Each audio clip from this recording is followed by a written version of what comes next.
Ya, polisi saat ini berupaya mengidentifikasi 4 jasad yang ditemukan di perairan Lampung. Autopsi sudah dilakukan oleh instalasi forensik Rumah Sakit Bob Bazar dan Rumah Sakit Bayangkara Polda Lampung. Polisi juga sudah merilis ciri-ciri fisik seluruh temuan jenazah. Pertanyaan publik sekarang terutama warga Lampung, apakah ada keterkaitan antara 1 korban dan 3 lainnya? Dan bagaimana mengungkap kasus ini jika identitas kemudian harus betul-betul teridentifikasi dengan baik baru bisa diungkap kasusnya. Kita berbincang melalui sambungan telepon dengan Kabid Humas Polda Lampung, Kombes Pol Umi Fadila Astuti. Selamat malam, Ibu Umi Fadila. Selamat malam, Mbak Putri. Ibu Umi Fadila, terima kasih atas waktu Anda malam hari ini. Ibu bisa sampaikan sedikit secara singkat keseluruhan hasil autopsi dan kesimpulan yang didapatkan. Ya, kemarin kami sudah melaksanakan tes konven di mana langsung disampaikan oleh Dr. Andriani selaku dokter spesialis forensik dari Rumah Sakit Bob Bazar dan Dr. Lucy dari Rumah Sakit Bayangkara. Hasil autopsi menyatakan bahwa untuk penyebab kematiannya sampai saat ini kami belum bisa menentukan. Kenapa? Karena memang untuk kondisi jenazah, di mana kondisi jenazah ini atau mayat ini adalah kepala sudah tidak ada, kemudian telapak tangan, telapak kaki juga tidak ada, sehingga tidak bisa untuk dilakukan sidik jari. Kemudian juga tulang tengkorak sudah tidak ada dan gigi gerigi juga sudah tidak ada. Nah, untuk saat ini yang bisa dilakukan oleh tim forensik dan DVI Polda Lampung adalah dengan mengirimkan DNA ke Puslapfor Mabes Polri. Itu Mbak Putri. Ya, sudah dirilis juga ada ciri-ciri fisik yang disampaikan. Setidaknya ada 2 jenazah, Ibu, ya, betul ya? Atau sudah keempat-empatnya disampaikan kepada publik? Iya. Sudah keempat-empatnya disampaikan kepada publik hari Senin kemarin. Ya, apakah sudah ada pihak keluarga yang merespon atas ciri-ciri fisik itu? Iya.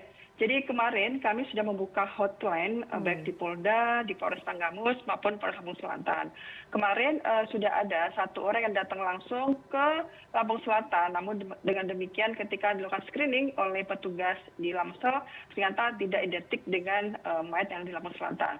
Kemudian juga sudah ada 2 orang yang langsung datang ke Rumah Sakit Bob Bazar Kalianda Lampung Selatan, namun demikian setelah dilakukan verifikasi atau screening juga tidak identik dengan jenazah yang ada di Lampung Selatan. Nah, hari ini kami mendapatkan informasi bahwa sudah ada 10 penelpon melalui ke hotline yang ada di Tanggamus.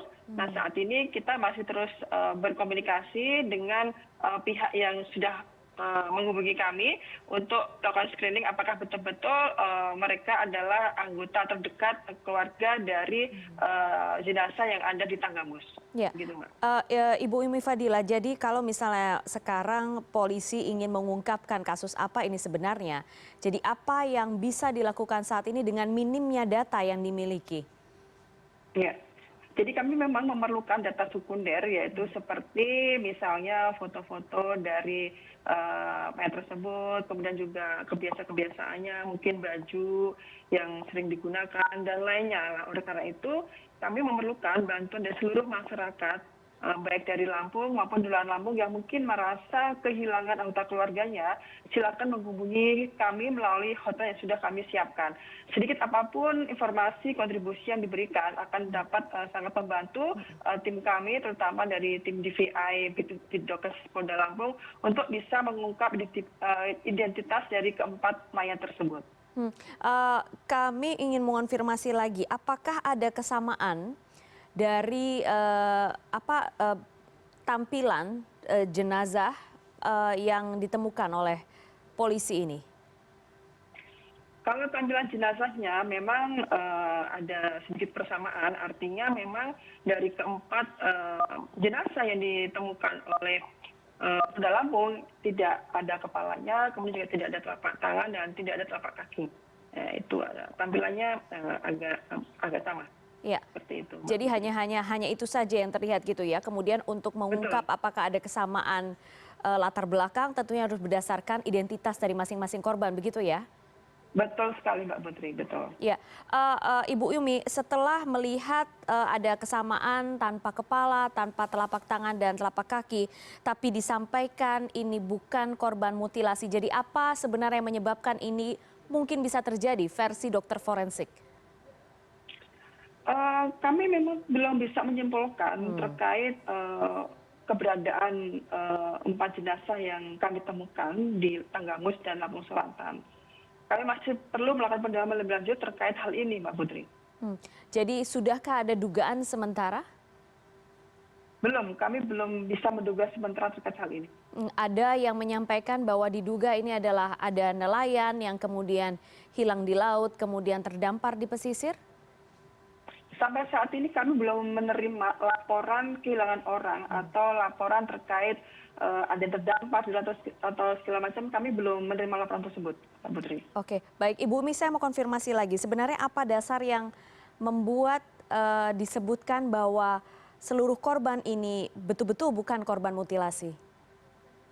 Karena di situ dari keempat korban tersebut, dari dasar tersebut ya, itu masih ada tulang atlasnya, Mbak Putri. Nah, tulang atlas ini menurut Dokter Adriani selaku dokter spesialis forensik dari Rumah Sakit Bobasar Kalianda itu mengatakan bahwa tulang atlas ini adalah tulang yang menghubungkan antara tulang leher dan tengkorak. Tengkorak dan tulang leher ya. Jadi tulang yang menghubungkan antara tengkorak sama kepala itu masih utuh, Mbak Putri. Okay. Jadi itu yang membuat menyimpulkan bahwa dari dokter forensik ini bukan karena kasus lain, tapi memang tidak ada seperti dengan mutilasi, tidak ada itu, Mbak Putri. Ya, apakah dari hasil otopsi juga bisa dilihat berapa lama korban ini sudah berada di laut? Ya, dari hasil otopsi kemarin dikatakan oleh Dr. Andriani bahwa diperkirakan mereka ini ada di laut sekitar 2 minggu sampai 1 bulan. Kenapa diperkirakan durasi waktu itu? Karena di situ masih terlihat adanya rambut kubis atau rambut kelamin itu masih utuh. Utuh kenapa? Karena masih ada celah dalam yang mungkin melindungi ya, sehingga rambut kelamin ini masih utuh. Jadi diperkirakan ini kurang lebih 2 minggu sampai 1 bulan. Oke, baik. Baik, Ibu Umi Fadila, terima kasih malam hari ini sudah bergabung di CNN Indonesia. Semoga segera terungkap kasus ini, Ibu, dan semoga juga hotline yang dibuka oleh Polda Lampung bisa membuahkan hasil. Terima kasih, selamat malam. Baik, terima kasih, selamat malam.